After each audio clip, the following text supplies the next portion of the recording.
Sheikh Hamdan has been waiting for his ex-wife, Hadia Zen, to decide on the conditions she set for possibly returning to Dubai. Hadia is currently in London and Sheikh Hamdan is eager for her response.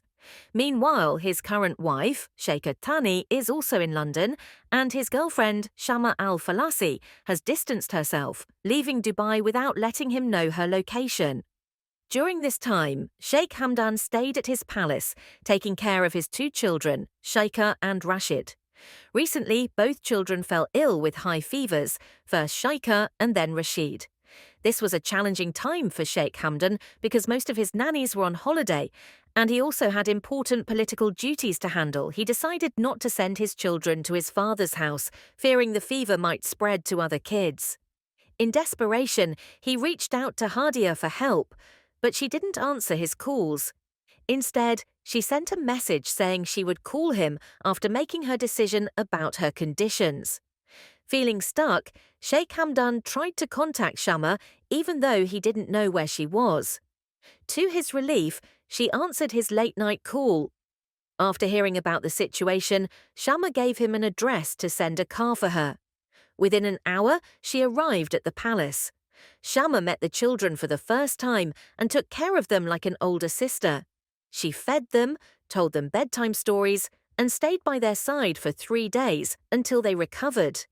Little Rashid even started calling her sister. During this time, Sheikh Hamdan had to attend a cousin's funeral, and Shama made sure the kids were well cared for. She stayed in a separate room, respecting boundaries while helping out. Once the children were healthy, Shama told Sheikh Hamdan she wanted to leave the palace. Before she left, Sheikh Hamdan had an honest conversation with her. He told her, "You don't need to leave the country to stay away from me. I'm trying to bring Hadia back for the children. Don't feel pressured about my decisions." Shama assured him she understood and promised to support him, hoping Hadia would return soon. After their talk, Sheikh Hamdan personally dropped Shama off at her parents' house. A few days later, Shama fell ill with a fever. When Sheikh Hamdan found out, he visited her with gifts to cheer her up. Among the gifts was a special one from little Rashid, a lollipop. Shama, touched by the gesture, smiled and said, "Such a lovely boy." Sheikh Hamdan was moved by the growing bond between Shama and his children. Though she's still recovering, everyone hopes Shama gets well soon and continues to be a positive presence in their lives. That's the latest on Sheikh Hamdan and his family, with relationships evolving and connections deepening amidst the challenges.